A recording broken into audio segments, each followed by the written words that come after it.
Well, hey everybody, it's the Cryptid Huntress. I'm Jessica Jones, and I want to welcome you all in tonight to this amazing show that we have. Oh my gosh, I have remote viewed something that is so interesting and multifaceted and full of cryptid activity, possible government cover-ups once again, and all sorts of weird stuff, y'all. So I want to thank you guys once again for being here. Oh my gosh, I just saw we have some new channel members in here tonight. So I want to thank you for that. I want to thank all of my channel members, all of my Patreon members, everybody who is here tonight, everybody who is showing the support that you're showing me. And it means the world to me. So I want to thank you, and thank you to all my moderators too. Y'all are always in there kicking butt and taking names, man. I love it. Okay, okay, if you guys would like to follow along with all of my shows and everything I'm doing, I have a website. That's thecryptidhuntress.com. You can find all of my events that I'm going to be at, including the Timeline of Disclosure Conference, where my co-host tonight, I have Brian Tseng back, y'all. Brian was here yesterday with me, and we were talking about the Cabbage Patch and the homunculus and all that stuff. Yesterday, man, what a great show that was. If y'all missed that, please go back and check that out. What a wonderful show. We were talking about growing artificial humans yesterday. Yesterday, we were talking about children in the Cabbage Patch and the orphan trains. Tonight, we're talking about water babies and a very sinister mermaid, okay, out of Pyramid Lake out in Nevada. But yeah, I have Brian here again tonight. We're about to rock this one out as well, so just like we did yesterday. But yeah, you guys go to my website. You can find all of my social media links there, and there's all the information that you can need from all the events I'm going to be at. But Brian and I are going to be at the Disclosure Now. It's actually the Timeline of Disclosure Conference down in Tampa, Florida, St. Pete, Florida, actually, in July. So I hope you guys will come and hang out with us down there as well. Also, I'm going to be at the Georgia Bigfoot Conference, y'all, next month. And I forgot what day it is. I think it's like March the 14th and 15th, I think, or 15th and 16th. So y'all check the calendar for that. And of course, we have the Spaced Out Radio Fan Party in Reno, Nevada, which is not too far from this Pyramid Lake that we're going to be talking about tonight. And that's in May as well. Okay. All right. I feel so long-winded after that intro. Okay. Let's get to our show tonight, y'all. Okay. Because we have so much to talk about. Once again, Pyramid Lake is one of the most beautiful areas in Nevada and is located in southeastern Washoe County within the Truckee River Basin. Despite it being such a beautiful lake and a beautiful area, the legends are pretty sinister. The lake is the last surviving remnant of the ancient Lake Lahontan that covered nearly all of Nevada during the Pleistocene. Oh my gosh, y'all, I always have these words I can't pronounce. But anyways, a long time ago. And the Pyramid Lake is the deepest part of this prehistoric lake, of this prehistoric lake. So this is a super deep lake. To this day, it's hundreds of feet deep. So nobody really knows what's lurking in this lake. For centuries, the Paiute would throw unwanted and deformed babies into the lake to dispose of them. Many have heard the sounds of the babies crying or laughing coming from the lake. Rumor has it that if you hear the water babies, you will have bad luck. And if you see one, you will not live much longer. There's also the legend of a mermaid that a Paiute warrior fell in love with who lives in the lake. According to the legend, when he took her back to his village to marry her, he was told to return her to the water and became enraged. The mermaid became enraged, cursed the tribe. And today, many people think that that mermaid has cursed that lake. And that's the cause of a lot of deaths in a war that happened a long time ago called the Pyramid Lake War. And she and the water babies are the cause of many missing people that they vanish when they're swimming and when they're fishing. And if I've talked to people that hang out at this lake that grew up there. They don't get in that water. Okay, it's that bad to where it is very dangerous. And Brian actually knows, has some personal friends who had some firsthand stories about it as well. Now, are these simply legends and lore? There are a lot of eyewitness accounts of these, not only the water babies, but even of the mermaid. And do they actually pose a threat? I was tasked this as a blind coordinate remote viewing target. This is one of many targets that I've gotten. And I thought it was timely for us to talk about this tonight. I know Barry and I did a show, Barry Littleton and I did a show on Spaced Out Radio on mermaids recently, a couple of weeks ago, mermaids and sea serpents. Well, this is actually dealing with a lake, a large body of water, lake mermaids. Okay. There are not just lake mermaids in this lake, allegedly. We have lake mermaids all over the United States. Okay, and we're going to talk about that a little bit tonight as well. But I do have Brian Tseng here with us tonight. Brian Tseng heads up the Disclosure Now movement, and one notable thing about him is his father, Jack Tseng, who was the founder and CEO of Tseng Labs Incorporated. During the early 80s and 90s, Mr. Tseng's work revolutionized graphics on the IBM PC side of things when Apple was in the clear lead. Needless to say, Mr. Tseng retired comfortably from the field and was in a position to afford his eldest son the ability to earn a biochemistry degree from Occidental College in Southern California, and then volunteer organized for 8 years, full-time. Brian worked with doctors and nurses nationally to do medical advocacy based mainly out of the San Francisco Bay Area. Brian lives in northern Nevada as a prepper and developing an RV park and travel lodge, which will eventually incorporate a healing center. He's the host and MC of an upcoming Timeline of Disclosure conference in St. Pete, Florida this July. And please help me welcome to the show my friend, Brian. Hey, Brian. Hi, Jessica. Hello, everybody. Thank you for tuning in. Hey, thanks for coming back tonight. Oh my gosh, I had such a fantastic time with you yesterday on that show about the growing artificial humans. What a great time. Thank you for that. Oh, it was amazing because after that show, in our, wonderful intertwined community on Facebook of all dumpster fire platforms, but it is what it is. I'm going to be on Michael Newkoff's show. And then I saw you post about the fact that you're doing Pyramid Lake and water babies. I posted in that chat, wait, that's my backyard, Jessica. I might have information for you. And off of that, I reached out to my friend April, and with her permission, I got a really very detailed testimony on this subject for us to share tonight. I love that. You know what? I was actually thinking about asking you to come on the show anyways for that because I knew you lived there. But then I saw you're going to be on Michael's show, and I was like, I don't know if he wants to do 2 shows in one night. But you reached out, and I'm so glad you did. So thank you. And I also want to thank Linda and Lisa for becoming channel members tonight. Thank y'all so much. That means the world to me. I appreciate it. Woo woo. We've got exclusive content over there at the Hunt Club. If you guys want to join that, just hit that join button on my page on YouTube. Okay. So I want to thank you, ladies. So yeah, so this is in your backyard, Brian. I mean, I heard that this lake is about 40 miles north of Reno, where I'm going to be in May. I'm going to have to come hang out with you, actually. Yeah, oh yeah, oh, absolutely. And then we got the Journey to Truth conference, or the Rebels of Disclosure this year by the Journey to Truth gentlemen, Aaron and Tyler are good friends. Yeah. Oh And yeah. can I share my screen? I'll share the Google Sure. Earth and help, give our audience some imagery here. Okay. So if you are watching the show and not just listening to the show, can you see my screen right now? I sure can. Okay. Okay, here we go. So this is why they call it Pyramid Lake. It's because it's got this like ancient rock pyramid formation. Whoa, hey guys. Sorry, that's my puppies. They're feeling the tension.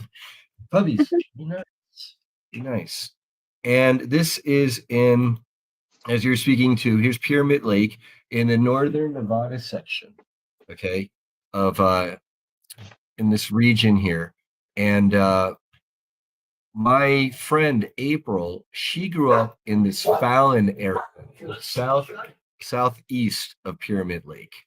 Okay, right here. And this is an area where you've got like 4 or 5 generations. I think she's fifth generation of ranching families. And so you've got this network not only of from the natural waterways, but then you've got all this like alfalfa and wheat irrigation that like ditches and waterways. And if you like, I could launch into like some of what she got to experience as a child I growing would up love there. that. Let's start off with just some experiences of what's been going on up there before we ever get into the data. I would love that. Okay. Okay. So basically, uh, you can growing up as a child, she's like one of 5 founding families of, she's like attached to 3 of them. Okay, so they go way back, and this isn't one of those things where the adults they don't believe the kids and they say, oh no, no, hush, go away, it's your imagination. No, going back to the great grandparents, because of these founding families in this area. What's interesting apparently is when they came to the Fallon area, and you've got the Paiute tribe more surrounding the Pyramid Lake area. Apparently, it wasn't one of these like horrible in your faces, like we're going to get each other, and murder and slaughter and rape and torture and kill to get the land each way. It wasn't like that, apparently. According to April, with them, it was more the settlers in that region. It's so wide and open with so little stuff in the area, even to this day.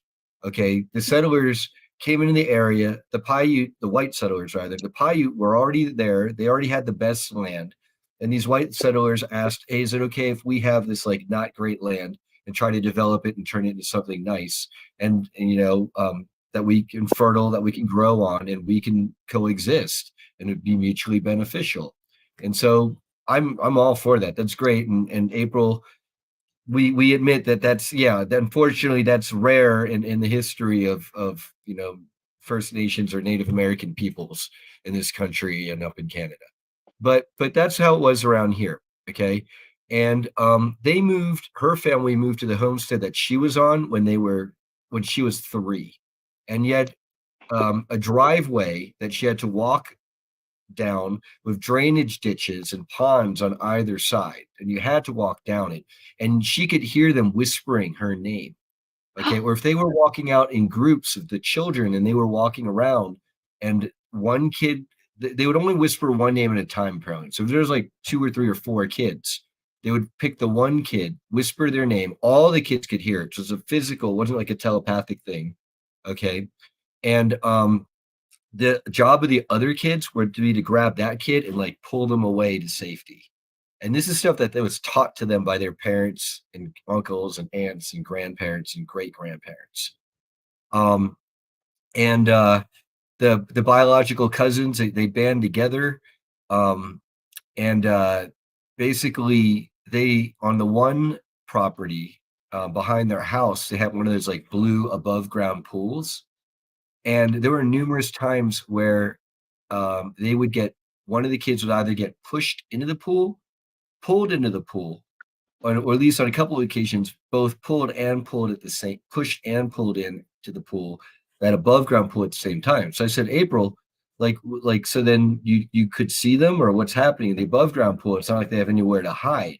And she said, no, these are water elementals. They're fae. They can go invisible to us at will. So they could be, lurking. And so, part of it, one of the things she said is it wasn't like they wanted to necessarily kill her, because if they could, it's like if they wanted to, they probably could have. Like when she was like a younger girl walking along the area at night, when instead of having any of her brothers or sisters or cousins with her at the time, because like they're at like baseball practice or soccer practice or hockey practice during the winter, she had to go it alone. And getting into more data that I know you have for us later about a naval base, she remembers a harrowing experience of walking down the road, but trying to be in the middle to avoid the water drainage ways and ditches and ponds on either side, but then having to be wary of Navy trucks and Jeeps driving by 55 miles an hour speed limit and faster, okay, and having to jump out of the way, and this is when she was a young gal, and she's now in her, I'd say, mid 40s, maybe, or 40s. Okay.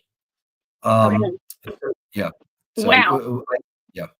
Okay. So, well, okay. So let's just kind of set the tone then. Okay. So you've set the tone.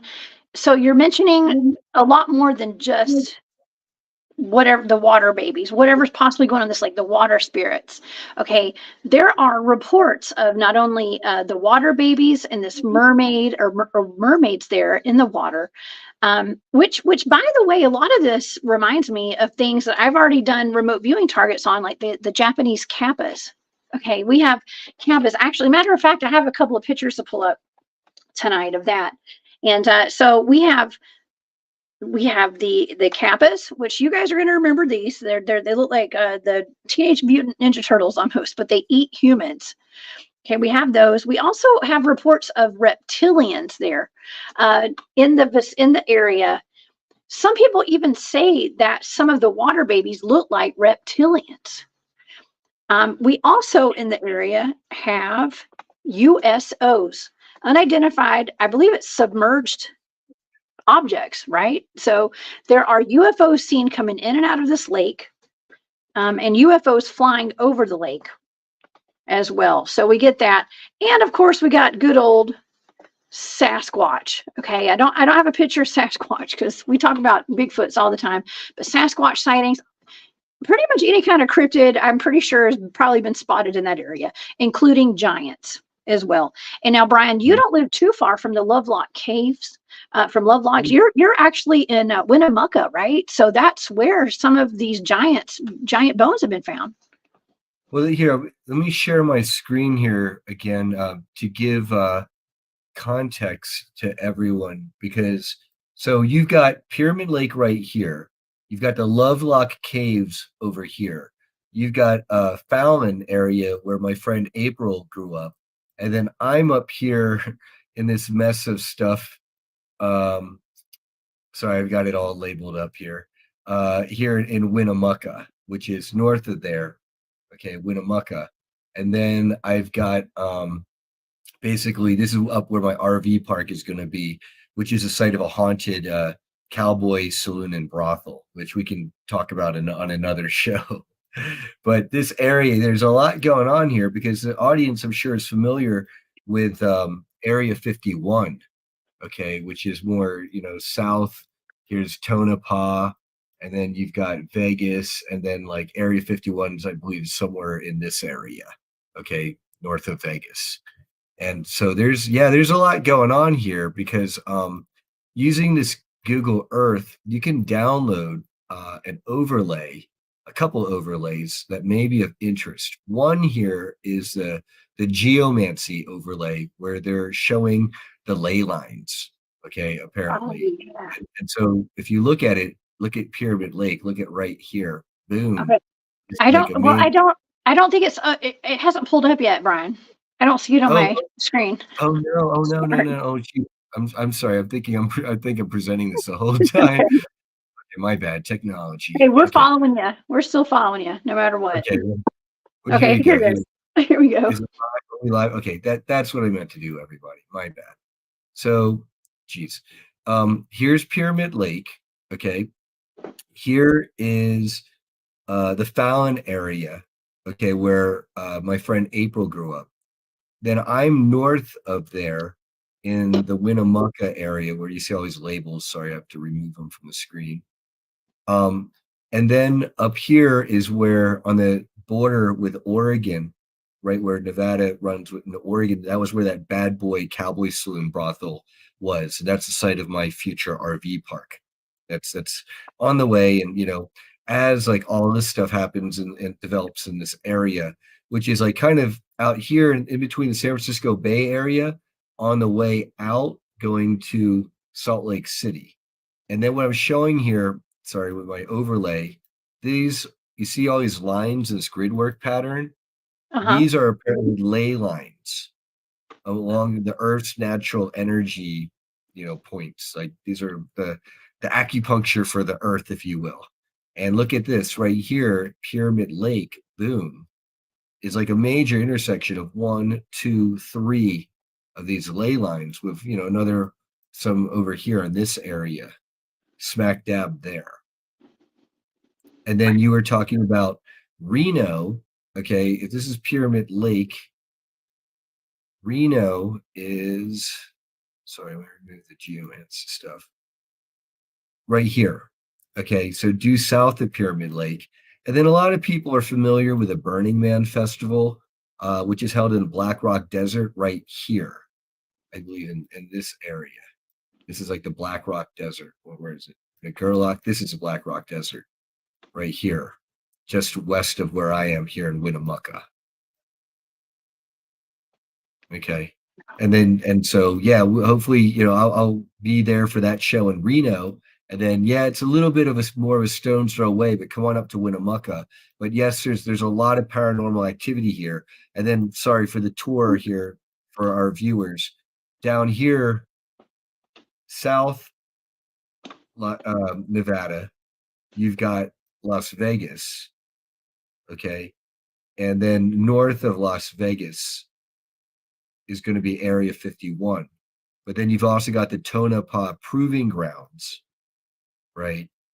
And so there's a lot going on here, including a naval base here. Like I said, people might be wondering, how is it my friend April is here so far inland in the Fallon area, having to dodge Navy trucks so far inland? And maybe Jessica, you want to get into that? Oh yeah, that's a whole other element to all of this, okay? Because when you hear about Pyramid Lake, and I was doing my research on Pyramid Lake, I found out there's a lot of missing people from this area, okay? And something that is very common with some of these targets that I get that have areas of high strangeness, that are on ley lines, that are like, federal lands, national parks, state parks. Usually it's a cryptid target. Okay. With this one, it's no different, but it's on a body of water, which there are a lot of lakes in these national parks and on federal land. And there's usually an underground facility, and there's usually a lot of tunnel systems. And so it's something, I know, shocker. Okay. Caves, caverns, and this is another cluster of missing people. They say that at least one fisherman, one boater goes missing out of this lake, sometimes more. Okay. And the worst one I know, it was 3 at a time at least. And it's weird. How did 3 grown men go overboard and then like all 3 drowned? And I think later on they recovered the body. Was it 2? I mean, this was just one of the flyers that I found. Yeah, I mean, it happens more often than not in this lake. It's a beautiful place, but it's super dangerous. Now, we also have a lake. We have lakes here in Georgia that are very similar, but there's no talk of mermaids in Lake Lanier or Lake Allatoona that I know of. But people go missing there. They jump in. Here's the thing about those lakes: they're man-made lakes, though. Okay. The ones here in Georgia are man-made. And they say they're cursed. There's even movies being made about Lake Lanier, about the lakes being cursed because so many people go missing. The first high priority active target, remote viewing target I was ever assigned was actually a missing person. And I located his body in Lake Lanier. Okay. And I actually, yes, he was shot and his body was dumped in that lake. And I've had two targets since then where I located bodies in Lake Lanier for missing people, because I do a lot of missing persons targets, and I don't discuss that on air, and it's not public. So if y'all want to know, yes, I do help locate missing people. Okay. And they're usually dead. I've only found like one that was not dead. Right. So, it's like the statistics are, if you're being kidnapped and they get you in the car, 9 times out of 10, you're going to end up dead. So like fight like the Dickens. Don't get in the car. Do not get in that trunk, y'all. Yes. No. So that's the truth. But here's speaking to that, Jessica, about I'm sure everyone's seen this map here. I don't know if you're able to see it right now. Let me pull it up. Yeah. Right here. this is one where there's that overlay of um, these underground cavern formations and missing people. And then a lot of these areas tend to be national forest park areas. So what do you know? Hmm. Yeah, if you overlay these maps, if you overlay the map of the missing persons cluster on top of a map of the deep underground military bases, on top of the Mhm. map of the Bigfoot sightings, on top of the map of the cave systems, they all match. They all correlate. Right. Why do And you then why do you think that is, Brian? well, and then someone else pointed this out. I wish I remembered their names so I could give them credit. But they pointed out where there's areas of high magnetic anomaly, okay, um, that there tends to be more phenomenon for whatever reason. Not always, but the purple here is like the high, you know, magnetic, and then the blue is like Mhm. low magnetic, and then I believe the white is like, yeah, what's in between, according to the key here. And so here's like the Black Rock Desert where Burning Man is held, and then like Pyramid Lake is, it's kind of hard to kind of make everything out with the magnetic stuff on here. Let me find out. I have to turn that off. Here we go. So here's Pyramid Lake. Sorry, let me center Pyramid Lake right here. And just taking a look at what it's like magnetically. We already looked at it from ley line perspective. It looks like itself is kind of like a just neutral, and then more to the west and north and Empire seems to be more higher magnetic stuff, but I don't know. Okay. Okay, well, I got to tell you something really odd that really struck me is that bodies float up until the bodies are found. Corpses are found in this lake pretty often. And sometimes when people go missing out of this lake, they're found 61 miles away in Lake Tahoe. Okay, and there's not supposed to be any kind of outlet to from this lake to Lake Tahoe. There's not supposed to be. But there's rumors that there are tunnels and all sorts of weird caverns and things that may connect all these lakes. Now you got to remember, this was one gigantic lake back in the prehistoric era, and now it's just broken off into there's a bunch of different lakes that are left over now. Now this lake is like 900 feet deep. Okay, 900 feet deep. That's deep. So here, if you I've got here on the screen just so our viewers can see the distance between Pyramid Lake up here in the north of Tahoe. Oh, sorry, north of Reno. Okay, and then down here to Lake Tahoe. And then so bodies, and I've heard this. I've heard part of why Pyramid Lake is so dangerous to swim in. It's just naturally there's like these crazy currents that can pull you down. Okay, and then yeah, and then if you're ending up from here in Pyramid Lake down to Reno and then past that, then you're found in Lake Tahoe. That is quite a distance. Geez, that yeah, I don't know how many hundred miles that is, but it's definitely a lot of underground aquifer to be washed underground. Okay, well, we can also kind of add in, we can bring in the whole idea of, the missing 411 cases. A lot of these people that go missing, they get found like miles and miles away from where they went missing. And it was almost like humanly impossible for them to get there on their own, especially the children that go missing. So, I mean, it doesn't just have to be them getting washed away with water. I mean, we could be dealing with all sorts of stuff like UFOs, ETs, portals. The list goes on and on. So, Yeah, we don't know. that's a great point, Jessica, because I got to clarify with April, you know, are the water babies the vengeful spirits of the native Paiute babies who are deformed or unwanted for any reason, who are thrown into that lake to drown, Pyramid Lake? And she says, no, that's not the way it is. These are water elemental fae that have never been incarnated as humans, at least as far as she would know. But they're not like, humans reincarnated as water babies, or like the hauntings of dead babies, human babies.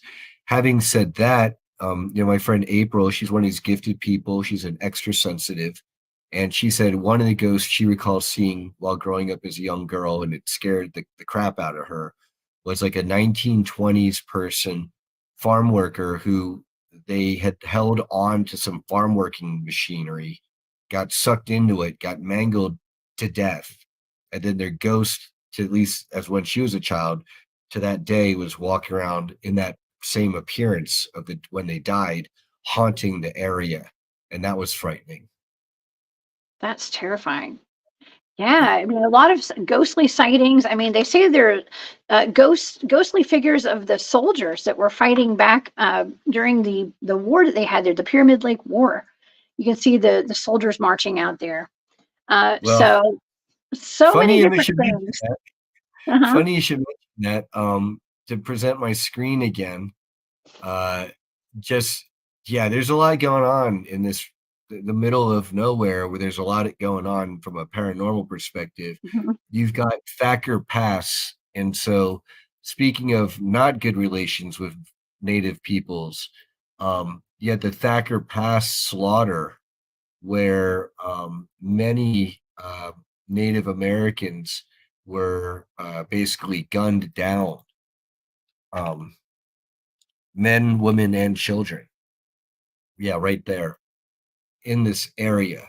And so there's a lot of tragedy around here. Just like my friends have seen some of the ghosts at the haunted brothels, ex brothel saloon up here in McDermott. Wow. Oh my Yeah. gosh. Okay. Well, let's start getting into the kind of the data and stuff, I guess, at this point, because I'd like to show the audience kind of, I have some pictures, of course, of just your local mermaids. This is a drawing of what someone had reported seeing. I mean, not all mermaids are beautiful, okay? Not all mermaids are pretty, Brian. If you've watched the shows that Barry and I have done, you'll know that a lot of these mermaids are quite scary, actually. And of course, the one from the story of the young woman or the young mermaid who met the Native American, and they became lovers, and he brought her to the tribe, and they were like, no, get rid of her, she's got to go back to the water, and she took vengeance. And that's the story behind the lake being cursed now, was her going after anybody that jumped in. Now some people say it's only white people. Okay, they only go after white people, so watch out. Yeah. Yeah. Okay. No, because I have at least one friend um, of the Paiute tribe, Bear. Thank you, Jennifer.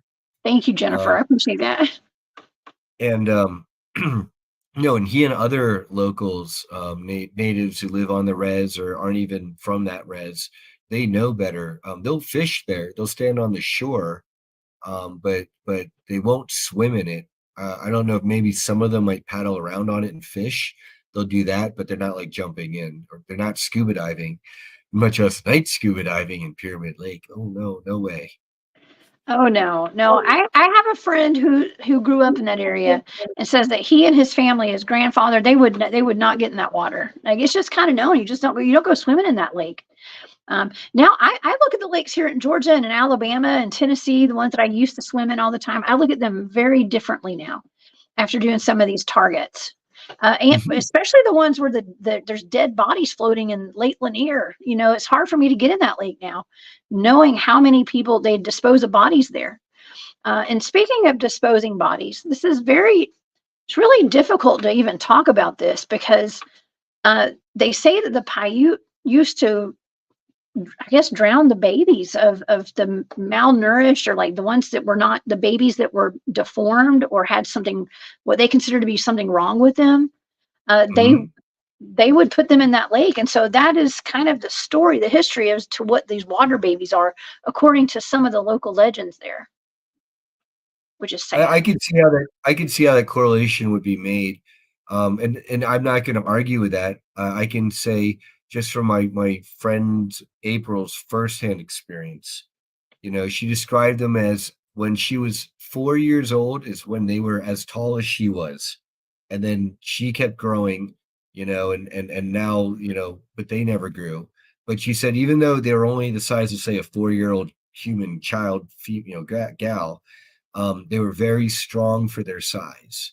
and they Mhm. had like webbed fingers, and like maybe like kind of claws, but she couldn't see their feet, and they're green and they're covered with vegetation.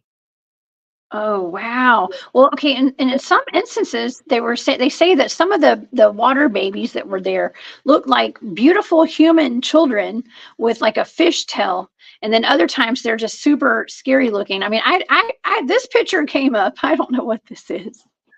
This picture came up. That looks like something that somebody threw together in a taxidermy studio, honestly. But I don't know. I don't know what that is. But sometimes it's either they were terrifyingly they're scary or they're beautiful to lure people into the water. Nonetheless, they have the webbed hands. They're aquatic. Okay, so they're aquatic. This is kind of what I imagine is underneath me when I'm swimming in the lake now. Okay, like there's going to be a mermaid or something that grabs my ankle and just jerks me down. I just Yeah, that's every time yeah. we get in the water now, you know. Um, and yeah, that's scary. You don't want to see that swim up underneath you. But anyways, okay, so that's what the water babies are now. Some people say that they're to me they sound a lot like the Kushtaka. Okay, there's things called the Kushtaka up in I think it's in Canada and off the coast of Alaska, and those are the ottermen. And it's very similar. The water babies sound very similar to the Kushtaka because they're like sirens, like they lure people into the water by sounding like crying babies. Okay, so Well, it sounds very let's similar.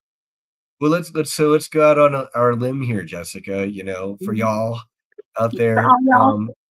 right? If you got these water elementals at Pyramid Lake, and then they can be Pyramid Lake and all up and down to Fallon through the natural and man-made waterways. Mhm. And then you got the Kappa in Japan, and then these other beings, and they can go invisible, at least the ones we know at Pyramid Lake, or visible, invisible at will.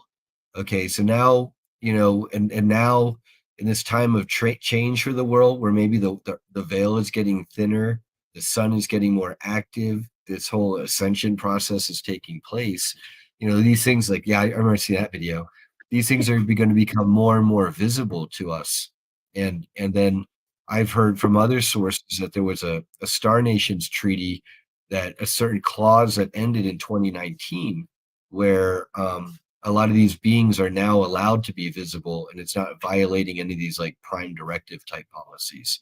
So take that for what you will. Oh my gosh. Uh, okay, that's a valid point. It could be because there are a lot of these mermaid sightings now. I actually was just talking to my friend Long Island Bigfoot, Mike. You know Mike, today, and he was telling me that he had gotten a report out of New York of an actual mermaid in a lake there. There's also a Lake Michigan mermaid. Okay, a Lake Michigan mermaid, and there are reports of mermaids in the rivers in North Carolina, like freshwater rivers that go into the ocean, of course, but freshwater mermaids. And this is not it's not totally that crazy, y'all. We get reports of weird stuff all the time, but we're getting more reports of actual mermaids in lakes now.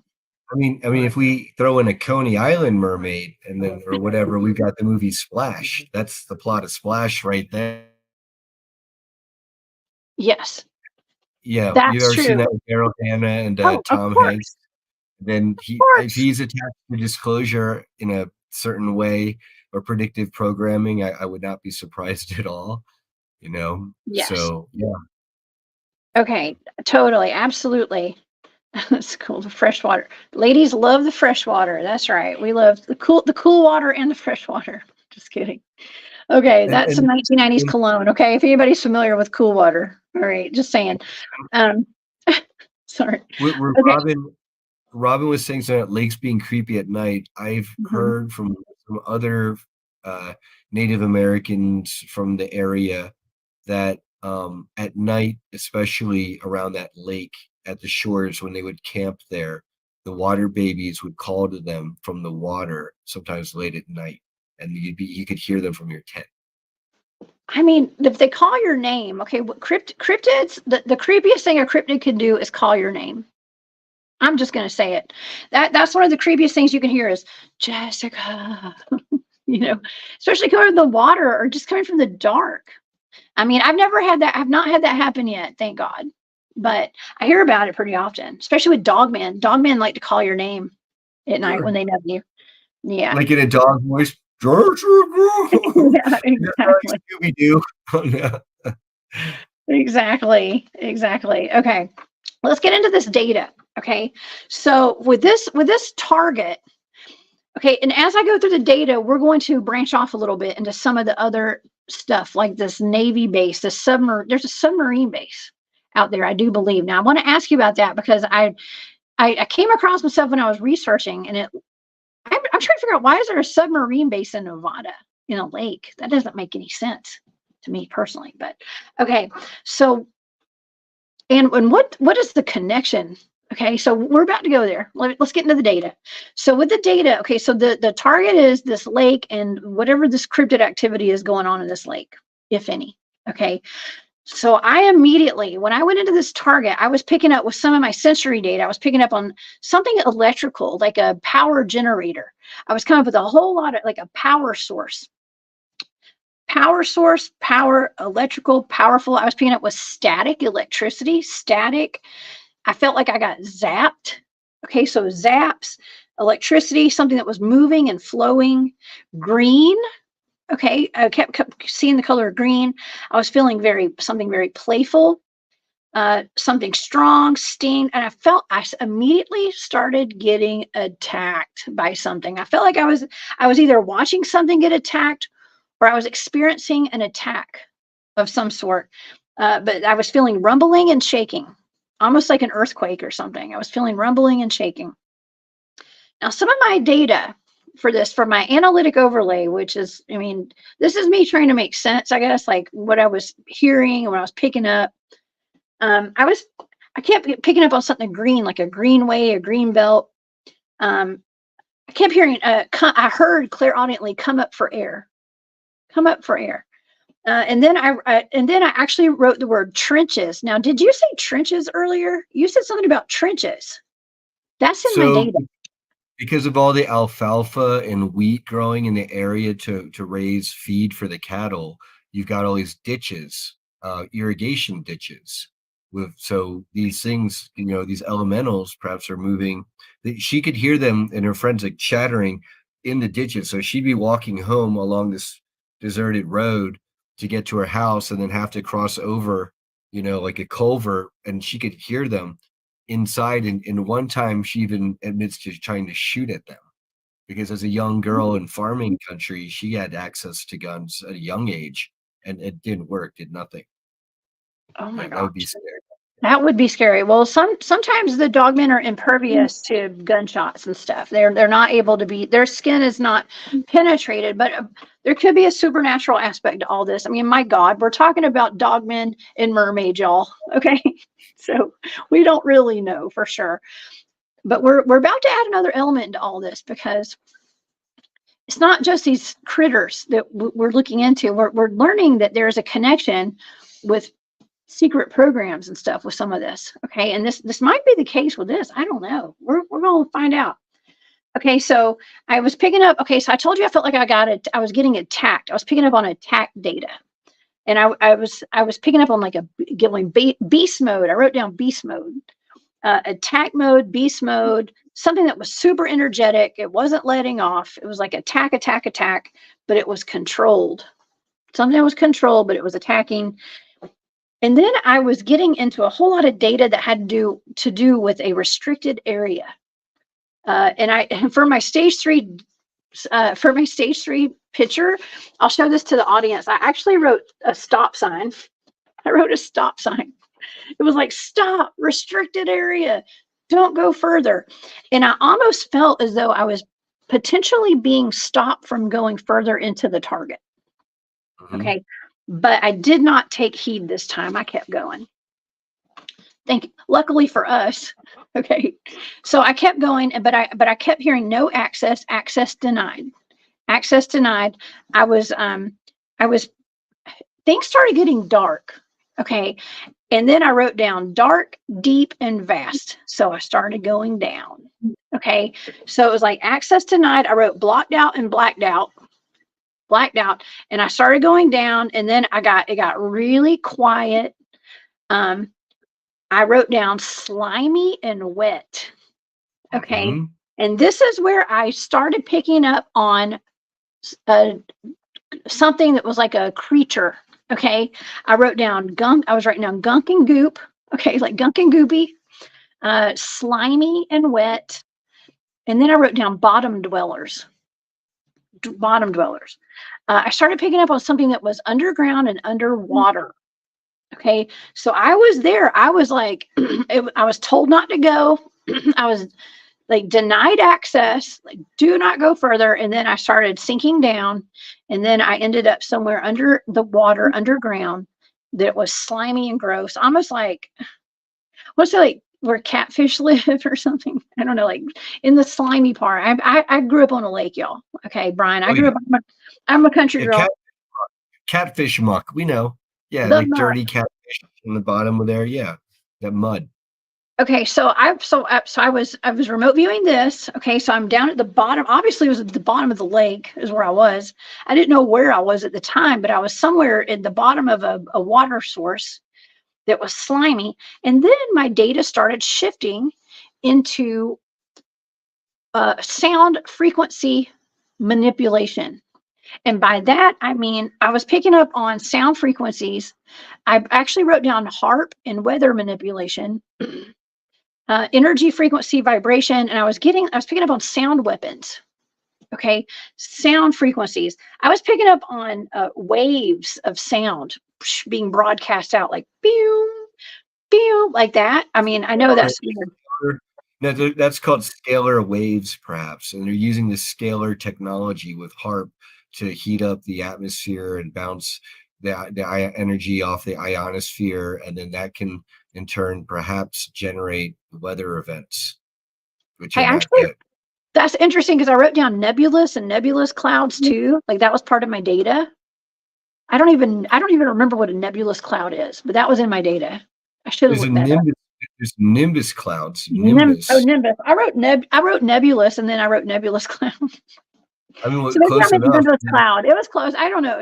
I just write down what I hear and I didn't know. I Yeah, thought it was yeah. I did Well, write down nebulous. I don't even know what nebulous is.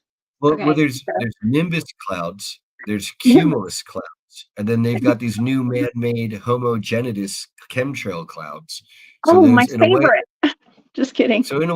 if your hit was nebulous clouds, it's not a bad hit. There's a lot of nebulousness there, and it now I'm wondering when you hit these warning stop, stop, stop signs, was that like more of like I've heard of people trying to look at like alien like ET gray bases and they run in air interference saying stop, stop, stop, or was this more of a cosmic spiritual kind of stop, like don't go, like don't investigate these great mysteries, Jessica? What was No, it, more one or the other?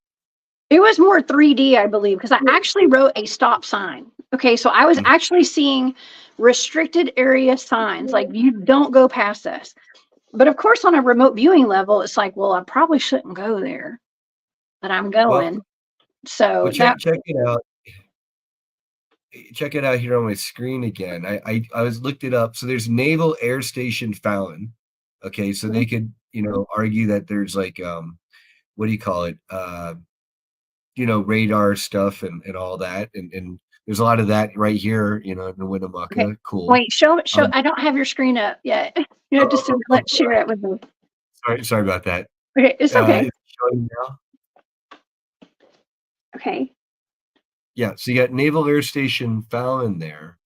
And then I was looking, and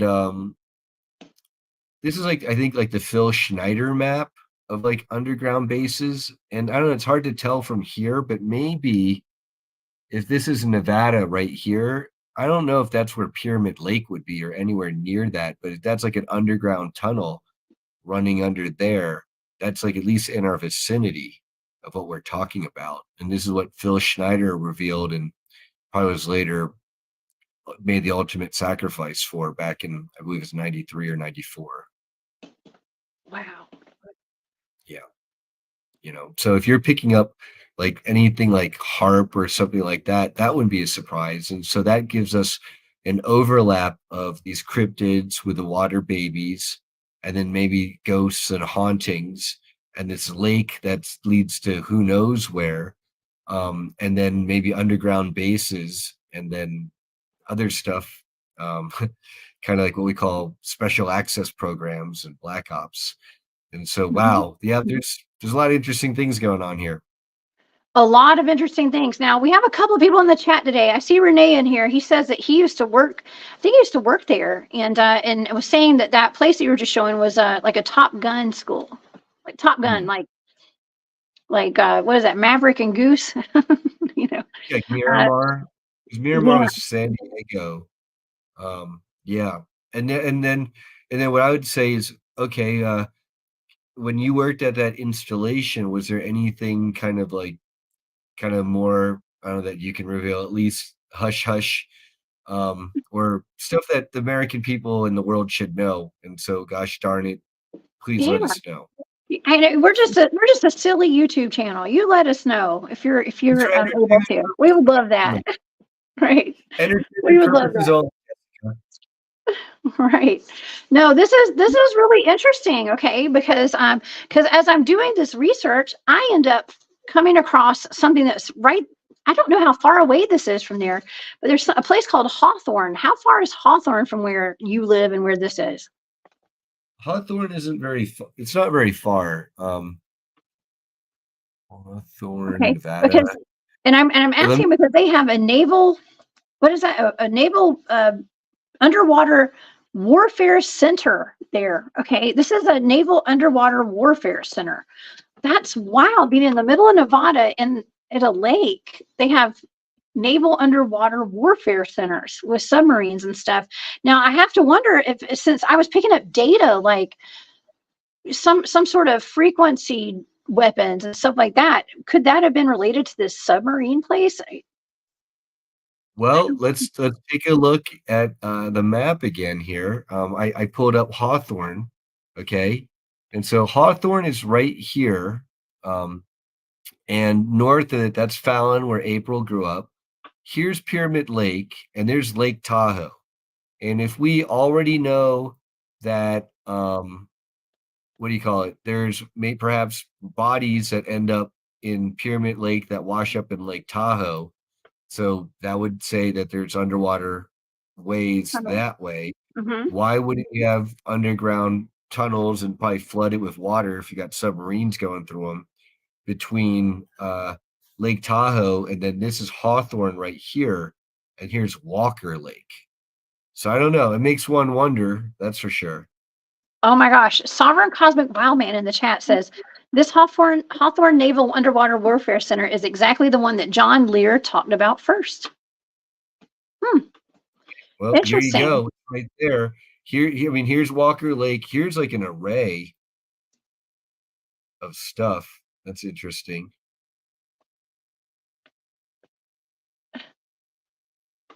Huh.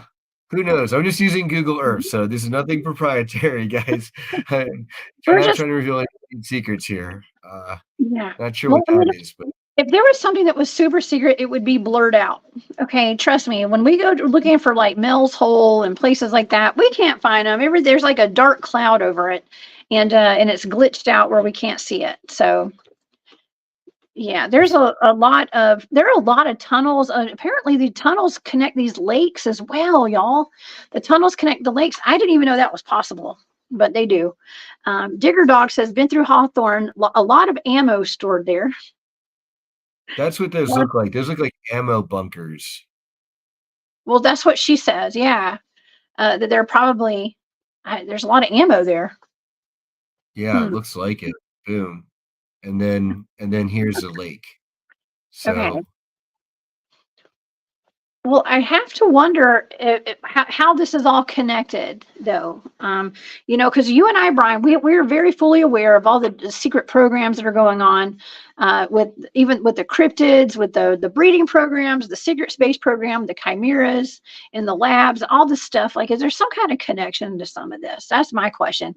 Because in this data, the data was talking more about not as much about the cryptids, but about all of the energy weapons and stuff that are being used in that area, which maybe, okay, let's look at it this way. Maybe these are making it where we're able to see these cryptids and interact with them. Like maybe they're changing the frequency of the environment or something. I don't know. I'm Well, trying to make sense of something here. maybe you and I can be the voice of the cryptids, because part of it, I asked April, why are they like going after the kids and all that? And she said that apparently, at least on the part of these water babies as elementals, there's a lot of hatred for humanity because of how badly humanity disrespects nature.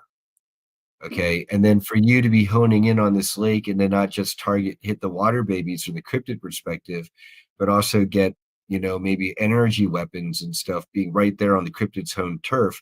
We can be the cryptid whisperers and say, they're probably, if they don't like pollution and disrespectful humans, like how much do you think they like energy weapons to attack the atmosphere and Mother Earth? Okay. And then so what is all this about? It's kind of like, I think they put full disclosure, or not full disclosure, sorry, just disclosure elements of disclosure into fictional movies like the Marvel series.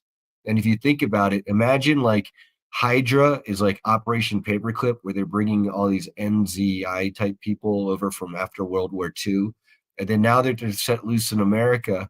They're trying to, what are we going to do today? Figure out how to conquer the world. So if it's dogmen breeding over here, secret space programs over there, underground tunnels and military bases over there, time travel at the Montauk Project, over there to like change time, nasty viruses and bugs out of Fort Detrick in Maryland. They've got the same overall goal, and they're using lots of tactics and strategies that are evil, like Dr. Evil shit. Sorry, my French, yeah. stuff. Okay. To accomplish their nefarious ways. And so, yeah, that's how I personally, or perhaps people in the movement, would tie it together. Okay, well, I can tie what we're talking about here together with some of the targets I've done in Alaska, based out of Alaska, like the Portlock, Alaska stuff and I know that happened. We want to say that happened before there was any kind of HARP or any kind of weather manipulation thing going up there, but do we really know at this point? Because I think these things go way farther back than what we're told, okay, as far as putting this technology out and stuff. But a lot of times when I'm remote viewing cryptids, like say Sasquatch up in Alaska, there's a lot of like HARP stuff going on, a lot of this frequency manipulation, a lot of weather manipulation, and it is making these cryptids miserable. Okay, it's making everybody up there miserable. And so they say that there's a thing called the Alaska Triangle, and within that triangle, the cryptids, the animals there, everything is more violent against humans. I think it's because of all this manipulation that's going on with the frequencies. And that shows up in the data sometimes. So I think that correlates to kind of what's going on down here as well with this stuff. Now, it's interesting. Renee says it's the largest ammunition base in the world in Hawthorne. So bingo. Okay. And there's a lot going on underground. We have figured that out. We have definitely figured that one out. But yeah, there's a silent war going on, okay, with a lot of this stuff, and it's not so silent. It's just we don't hear it, we don't pick up on it with our frequency, with our ears, but our bodies are sensing that all the time. That's why we're sick all the time, and we're irritated, we're mad, we're getting pissed off all the time for no reason. There's a reason. One of the things they're doing at the Montauk Project is they were using that SAGE radar to beam frequencies high and low at their own people and at the local population, apparently. And so, how far have they come from the 1970s? One wonders. And you look at Portlock. I'm just looking at it here on the map. That looks like a really remote area. And if they're sending out beams making the cryptids miserable, that would end people and nature. That would make me suspect that these are now the negative elements, unfortunately, the rogue elements in our governments. They're maybe intentionally trying to suppress people's vibrations, because as far as we understand, the other side do not want people to be able to see these things, remote view and astral project and heal each other like we were told we'd be able to do Mhm. certain I books. know. That's right. Thank you, Cat Chaser, for that super sticker. I appreciate that. And we have a new member. We have another new member, Amy. Thank you for becoming a member. Oh my gosh, I love you, girl. Thank you. Yeah, we are absolutely 100%. We're under attack in so many different ways. I mean, I just learned this past year that we need to be looking into the sun, okay, and we need to sun gaze and things like that. Well, we've been told our whole lives to put on sunglasses and prevent our eyes from getting in the sun, or being, I don't know, everything that we're told backwards, apparently. Things that are supposed to be good for us are actually killing us. And things that we're told are killing us are good for us, right? It's weird. If you had I've had the recent experience, but I'm sure everyone's done this. So when you wake up at sunrise around 6 in the morning, awesome, girl, Nagong. Thank Thank you. you, Maureen. Um, You. you, That's sweet. you wake up in the morning around 6 a.m. and if you look at the sun, because it's low on the horizon, there's a lot of atmosphere between us and the sun. It's like frying our eyes at like high noon. Mhm. You kind of get that feel, and yeah, with the sun. Apparently, our sun and all the suns are connected together in a series of gateways. And that's where there's literally multiple instances of footage of the sun and ships coming in and out of the sun. And these are from multiple angles from multiple people. And these are obviously gigantic ships. And in some of the videos, you see it's almost like a giant orb ship or a ship with a giant shield around it. It's Mhm. sucking off a vortex of energy. It pulls off a bit of the sun and then it just zips away. And if anyone is an Ian Banks sci-fi fan on here, he wrote a book called The Algebraist, and that's like part of the hidden plot twist is that these advanced ETs use the suns to travel all over the universe, and people are wondering, how do they get everywhere? That's how. Well, I was given a remote viewing target of Earth's natural weaponized portals, and the most of my data was on the sun. So I was in the sun. There was a portal from the sun to the earth. And so that was most of my data was up there. So that's where I've learned that the sun is definitely a portal after that. So it's an energy source. That I was picking up on a lot of what this is, whatever's going on in this lake, is there's an energy source there. Now, people were in the chat talking about there being crystals under this lake, a lot of quartz and different minerals and crystals.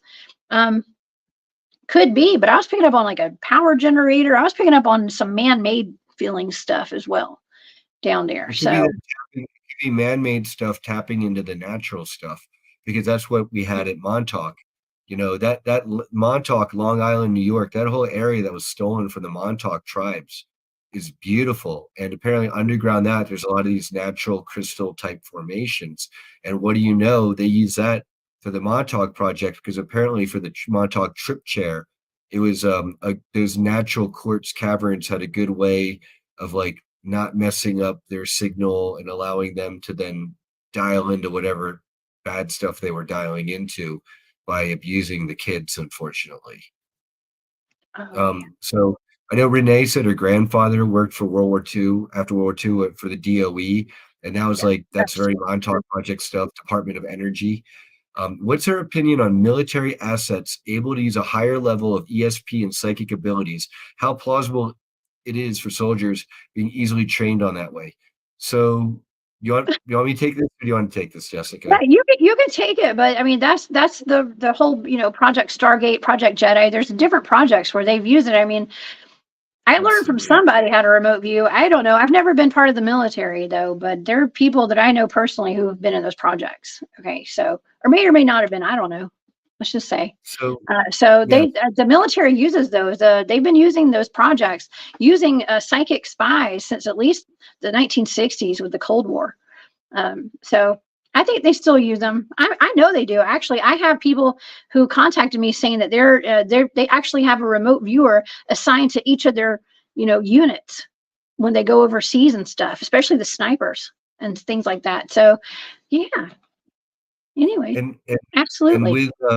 with these children who are being abducted into these military abductees, these programs, they tend to be psychically gifted. That's Mhm. why people like our good friend Arkeem Ra, he talks about being enrolled in a talented and gifted program in grade school. And then what do you know, being taken away in white vans to underground bases and stuff like that. And so, and that was a result of him having psychic abilities where, and many people have testified to this, unfortunately, being basically handcuffed or tied down somehow or sitting at a table. That's why our dogs are going to bark at each other. And being forced to talk about, like, you know, what kind of card the guy has. Is it a star or a square or a circle? What color is it? And every time they got it wrong, they get cattle prod zapped. And so, and that's absolutely psychic powers, or they're recruiting them from a young age, because it's very difficult, I think they found, from an older age to get people as training. And so they found it's easier, unfortunately, from younger ages. And then we've had many testimonies of that. Oh yeah. Yeah, it's important to teach. I mean, okay, I don't know how to really put this lightly, but okay, so like I've been teaching my son different methods of like different stages kind of remote viewing a little bit, because I want to get him tuned in psychically. I don't want to overdo it and make him not want to tap into his psychic abilities, but I know he has them naturally. We all have them naturally. But I think in this day and age, it's so important for us to be psychically switched on. Okay, because you see what happened this past week with, you know, at the Super Bowl parade or parties, people were getting shot at and stuff. You need to be able to be super hyper aware of your surroundings at this day and age. First of all, y'all don't be going out in big crowds, please. Please don't. At least till after the election or something. You know, wait. Not to get, I'm not, and that's not even political. That's just being smart, y'all. Don't go out in public if you don't have to. Yes, but if you do, yeah. Use your discernment. Yeah. And I had another thing about the children and the super soldiers. And, you know, one thing about these places is that's kind of a call for all the energy and light workers out there is, you know, you can go to these places and appreciate the natural beauty and inject good energy and intention into these places, apparently. Let's see. Walking Lightly saying, I saw this disclosed a bit in the game. It's a Sega game, Metal Gear Solid, which makes it all seem far-fetched and exaggerated, but probably flies close to some truths. Yep, they put disclosure in video games and movies and comic books, especially. Oh yeah, y'all know there's a Marvel character named Jessica Jones. They base that off me. I'm just kidding. They did though, but there is a actually, I'm kidding. yes. I was so honored that they named her after me. Oh my gosh, who would have thunk it? Who would have thunk it? They just didn't give her remote viewing abilities. Like what the heck? So they didn't get me totally right, but they almost got me. That's what it was. So for us, and I'm sure Heidi Pop would love this, you know, and like we've got the Starseed children, you know, how do you help develop their talents and things like remote viewing? Matthew Mornian of rememberyourmission.com, he talks about how what really helped him harness his own innate psychic gifts and abilities that we all have is by doing Tai Chi. And it's funny, I've gotten apparently higher self messages or guides have told me, Brian, you should do more Tai Chi. That's what I've been told from people who are extra sensitive. Oh yeah. Yes, actually, one of the most unsuspecting people that I know, my friend Craig, who is he's one of my teammates with my Bigfoot research team. He is so switched on. He's just a good old country boy, man. I love me some Craig. But he's like a Qigong master. Literally, he's a Qigong master. You'd never know it by just talking to him and meeting him. But it's so, I mean, like I was saying, it's so important for us to really become aware of our psychic abilities and to learn how to harness our energy and how to direct our energy for the best, for our optimum health and all that kind of stuff. Because yeah, we're in some kind of really weird spiritual battle thing going on right now. Okay. And it's light and dark, good and evil. I don't know what's going on. But I'm here for it. To put it into context, right? It seems like our sun is getting more active. We're getting more sightings of whether they're cryptids or UFOs in the sky or things coming out of the water. So this is definitely a time of change and full disclosure. It is. Well, we're doing some disclosure tonight, I guess. I mean, this is what we're doing. We're just kind of looking into this stuff. I thought it was really interesting though that I didn't really get into detail about whatever cryptids were in there, but I did pick up on some sort of creature that was attacking people. Okay, something that was attacking. Okay, something that dwells on the bottom of this water. It's 900 feet. Okay, 900 feet deep, but I think I got more. I got a whole page of data, like a gigantic big chart full of data of energy weapons and stuff, sound frequencies. So I think that that's important to note when it comes to this pyramid lake. It's very important to note that there's something that has to deal with that. It's man-made. There's something man-made that's causing a lot of problems out there. That's just with the that's just the data. Mhm. with the Montauk project and out there on the eastern end of Long Island, New York, some of our friends talk about there's Lake Montauk and there's something called the Lake Montauk Monster. Mhm. Okay, and there's like a military base there, and then here we are at Pyramid Lake, and Mhm. you're hitting on like an underground or underwater base there, and then like a monster in the lake. It's like, what do you know, huh? So then did you get the impressions from your data that this is an underwater, like a monster that's like more water elemental and mythical, if you will, or Mhm. magical, if you will, versus a man-made like US Army like or military, let's like prevent people from investigating our underground base, so we're going to create like a type of attack dog in our lake. That's a great question. I don't know. I didn't see this was a target. I didn't know what I was looking at. So I didn't get deeper into it. Now, this is something that we could always go back and revisit, in Hmm? the future. This is something that can absolutely be revisited, but I was 100% seeing restricted signs, stop signs, do not go any further. And then that's when I hit the water. I was going down and I went into the bottom of the water. And that's where I encountered whatever the creatures were that were bottom dwellers down there. But before that happened, I had witnessed some sort of an attack happen at the surface level. Okay, there was some kind of surface level attack that went down with somebody getting hurt for sure. Because I was in it. I was like in the middle of whatever was going on there. Um, so I think there's just a whole lot of different things going on at this lake. And I don't, I, there, I, according to the data, I would say there are some sort of creatures in that lake for sure that are not just fish. Okay. It's not just fish. There's something going on there, and there's some sort of, I'm going to say maybe potentially some kind of program or something, but I mean, it may not even be all in that lake. It could be the next lake over or something. I mean, why do they've got these tunnels that go underneath the lake? I mean, I was picking up on data that had to do with caverns and caves too. Okay, so there's caverns and caves as well. So go figure with all of this. I mean, I think there's just a lot of activity under the ground that people don't see. Well, that Um, mean that once you're underground, that brings us to a possible inner Earth connection. You've got mhm, tunnels running under the U.S. and from lake to lake here, right? mhm, Thanks, Deborah. And so what that tells us is there's a lot of, I don't know, there's a lot of these, I'm not going to call them coincidences anymore, but there's a lot of patterns that are emerging over and over. Yeah, lift sonar testing. Yeah, I'm sure like all these underground cryptids are gonna love that, having like no, high pressure, yeah, sonar waves being blasted at them. Probably not. no sonar waves. Okay, well that's what they have on submarines, right? Sonar and stuff. So, They yeah, send out pings, and then apparently in the ocean, if they do it loud enough, it's really horrible for like the pods of dolphins and whales because they're big heads. So they've got these um, water sacs to pick up on sound, and it's not. I'm sure it's not fun for them. oh my gosh, no. Uh, okay, this is an interesting comment here. Dragonfly says the Great Lakes are supposed to be connected by tunnels too.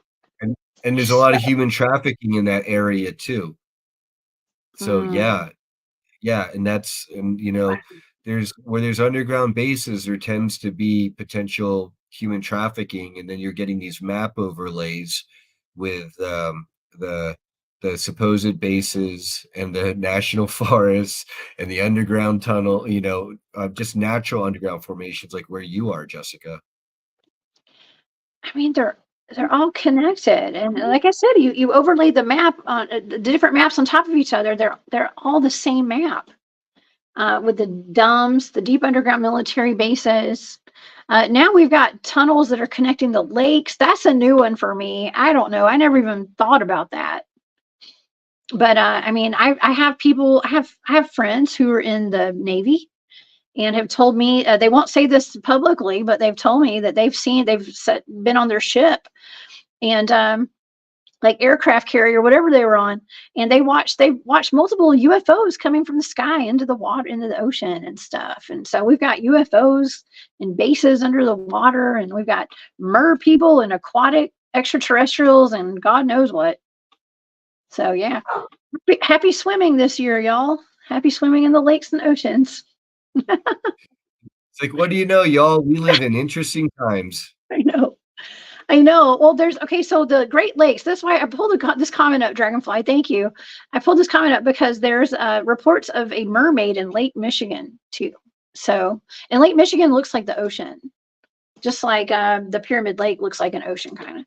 And that's another. Okay, so this is a connection too. They say that this lake sometimes will just get choppy water for zero reason. The water will get like super wavy and super choppy, and then it stops, and then it goes back, and there's the wind's not blowing. There's no reason for it to get choppy, but that could have something to do with whatever's going on in those tunnels, with the frequency things, the sonar, maybe there's submarines in this lake. I mean, who knows if the tunnels are down there. So yeah, it could either be natural earth frequencies and some kind of phenomenon like that, or it could be man-made and they're blasting the lakes with frequency and it's making it vibrate. Because, with your research team and your work with the meadow, you've observed, and a lot of others, like they observed it at Montauk too, and a lot of these sites where there are portals opening, a lot of times you get fog, right? But it sounds like in this case there's not fog, so I mean it's not a portal. Maybe it might be some of this energy stuff. I'm sure they get fog on this lake at night. I bet. I mean, I've experienced fog that seemed to have a consciousness to it. And of course, we have the fog at Yosemite National Park that they say that the gugways hide in, and that's where some of these missing hikers go. So, yeah, I don't know. I hope that we're making everyone's night tonight with all this scary information. Okay, but it's important that we're all aware of this. Okay, and just to be aware and to be careful when we're out, especially at federal lands. Okay, federal lands, places that the government. Or but this. Okay, so the Pyramid Lake is actually on an Indian reservation, right? Isn't it Native American land? That's right. That's right. But still, that puts it under federal jurisdiction. And then by doing that, it might help achieve the same goal of limiting access to the area. Like I'm sure the U.S. government doesn't want the whole world running around to Mel's Hole, right? Like why would we? Like I don't want everyone running to Mel's Hole and trying to find ice cubes out of that. That sounds bad. Oh my God.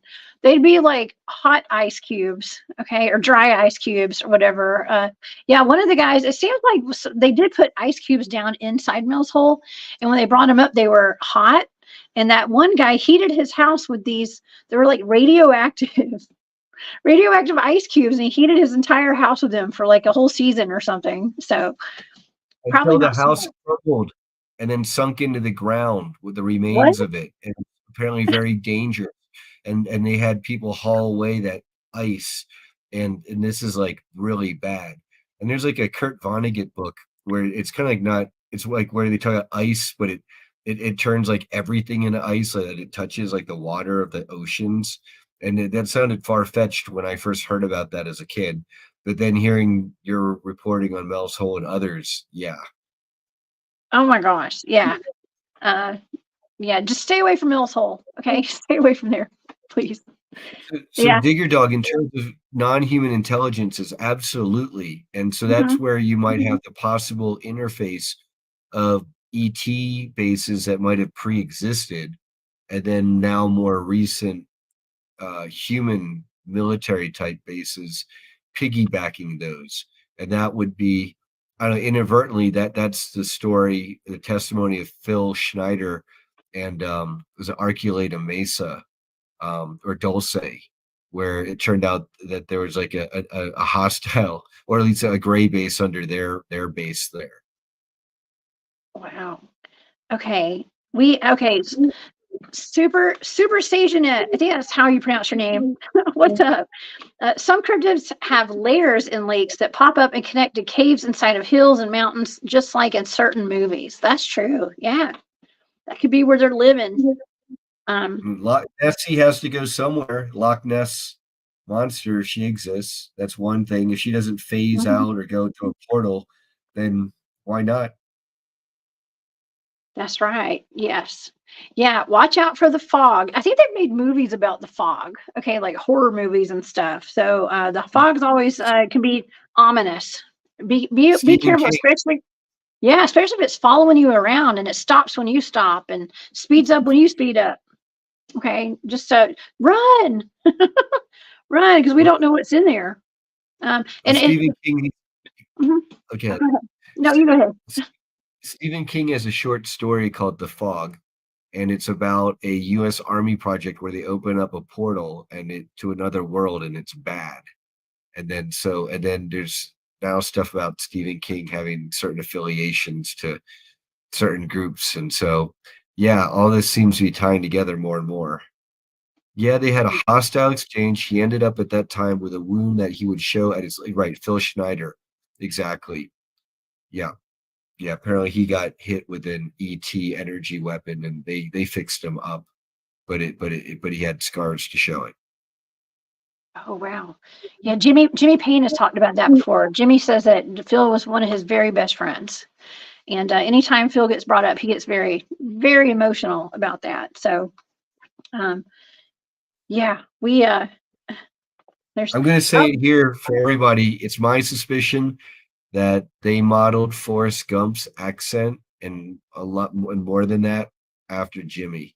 And that's why I hear Jimmy, I'm like, this dude sounds like Forrest. That's why I think because Tom Hanks, his character made it, modeled it after Jimmy. man. That's why he's got his accent. Okay, I just want to give my girl Susan a shout out. Susan's one of my fellow teammates. She goes out bigfooting with me and is a remote viewer as well. So she's saying it's better term would have been remote sensing. But Ingo Swan, so he's talking about. Remote viewing sounded better. Yeah. Yeah, this is an interesting, this has been such an interesting topic tonight, Brian. I think we've covered so much. And by the way, I think it's the mist instead of the fog. Yeah, Let's the see, the mist. mist. There you go. Yeah, There J you go. Truth Seeker said it's the Thank you. mist. It's Yes. it's similar. It's a little less dense. Just kidding. It's a little wetter. Yeah. No, just a little bit. Just a little less dense. It's misty. It's a little more moist. Just kidding. Okay. All right. Well, any final thoughts tonight, Brian, on this? I know you have another show to go do tonight. You're going to be on a Michael Koff show in just a little bit. What Yeah. what are your final thoughts on what we talked about tonight? I mean, first, I'm just super excited to see your audience participation and see people get involved. And any of you who are going to be at Reno for that one show you're talking about, exactly, Robin. Yeah, I'm agreeing with you there. Cheers, JT. And the Rebels of Disclosure, and then our upcoming July timeline disclosure conference. Find me on Facebook and send me a message. I'm wearing the Willy Wonka hat in my profile there, and try to send me a message, but think about how you'd like to participate in the Full Disclosure Now movement, perhaps, or contribute to the excellent, amazing work of Jessica Jones here. Thank you. Full disclosure now. Okay, I'm going to put this up on the screen so everybody can see it. Oops, if I can figure out how to do it. There we go. Full disclosure now. Yeah, you guys join the movement. Okay, we're here. And yeah, I mean, we dove deep into that topic yesterday with the artificial humans being grown, okay, and with a Cabbage Patch, the cloning, the incubator babies, the World's Fairs, all that stuff, the homunculus, okay. That was a wild show. And I think that we connected so many dots. It blew my mind, honestly. Like that was a great show yesterday. So, and I think this is an equally as great show tonight. And I hope that we might have answered some questions, left you with more questions and answers. I don't know. Um, but hey, we're all in this Well, together. So all I can say is I've got kind of brewing in the back of my mind a whole bunch more interesting remote viewing targets for you, Jessica. And so I'm excited for more in the future. And it is going to be fun with these upcoming events. It feels like we've been all cooped up too long, and a lot of people out there are waking up to what's going on, and they want to be part of it, the good, the bad, and the ugly. And see, probably some of the stuff found on different. Oh, go back to that. okay, let Thanks, me go back. Governor. Okay. Probably some of the stuff found on different dimensions. I wonder if the military industrial complex was researching that either in Montauk, additional to the well-known stuff, and the Philadelphia experiment. Yeah, so the dimensional stuff, to me, that's scary. And I think that's like CERN stuff, which that's definitely worthy of a show. And yeah, trying to get to places like the Upside Down, no, thank you. Just stop, people. Yeah, do not walk into a portal if you don't have to. Okay, it's not very healthy at all. So yeah, okay, and by the way, I want to give a big shout out to my friend Bob Grumpy Wilson. If everybody would tonight, say a prayer for him. He's not feeling very well, and so I want to just lift him up in prayer tonight and send him all my love. He was one of the gentlemen that walked into the portal out at the meadow. Okay, and so you guys just say a little prayer for him for some healing and just to feel better. Okay. I'm sending all my love out to him. I'm sending all my love out to all of y'all. And I'm just so happy that y'all are here with us tonight. And I want to thank everybody for becoming members. You guys, I got some new members of the channel tonight, Brian. Wow. Like while we were live. So that means the world to me, y'all. It really does. And if anybody would like to see all of my raw remote viewing data, I do have a Patreon. Brian, you're a member of my Patreon. Thank you so much for your support. And yeah, so I love it. Mm-hmm. I have to say, because getting to see on your Patreon there, Jessica, the data, you definitely have there's a technique. It's almost like an art and a science blended together. And then getting the I don't know, being the privilege of seeing all of your data over like the years now on all these targets, and then checking them out against the interviews and all the data that other people have. Part of why we're having you as such an honored presenter at the Timeline of Disclosure conference is because you and people like Courtney Brown and the Farsight Institute doing your remote viewing work blind using scientific ways and sharing that with the world is so important, because that gives yet another degree of data to the world to really hang their hat on. So I salute you for that. Yeah, thank you. Thank you. You know what? I just never meant to go public with any of this stuff, and I just felt called to do it. I was kind of thrown out. I was thrown on stage, y'all. I didn't mean to do this. I didn't go looking for all this stuff. Honestly, no. You can ask Susan. Susan's in here tonight. We're not public with this stuff, but the way I'm looking at it is like I've been blessed with being able to learn this. I obviously have some gifts here. And so it's time. I felt like it was time to share it with the world because this is not a coincidence that I've been thrown on stage to do this stuff. Okay. And so and I love it. It's what we're here to do. I'm here to share my abilities because I want you guys to know that you have the same abilities and you can tap in. And it's so important that we are all here tapping in together and just learning together and growing together and just being here for each other. Okay. Because we're not going to get any answers from anybody else. I can promise you that. No, now is not the time for everyone to be burying their talents, right? And you're a bright light, so you should be high up there for people to see, to inspire them and light the way. Yeah. Yeah. We're the way showers. Okay. That was, I saw that today and I was like, what is a way shower? It's like a way shower. Wait, It's a way it's funny shower. because in all these YouTube videos where they're digitally saying stuff that's a lot of this has probably been channeled from, friendly beings, but they always say instead of way showers, they always say way showers. Yeah. I said, wait, I was like, what is a way shower? It took me a second for my brain to compute what I was looking at. So, absolutely. Okay. Well, everybody's sending Bob love tonight. And so I hope Bob is watching. And, yeah. So what do you have coming up, Brian? Any kind of exciting stuff? I know you're going to be down in St. Pete and we've got that conference. Anything else going on?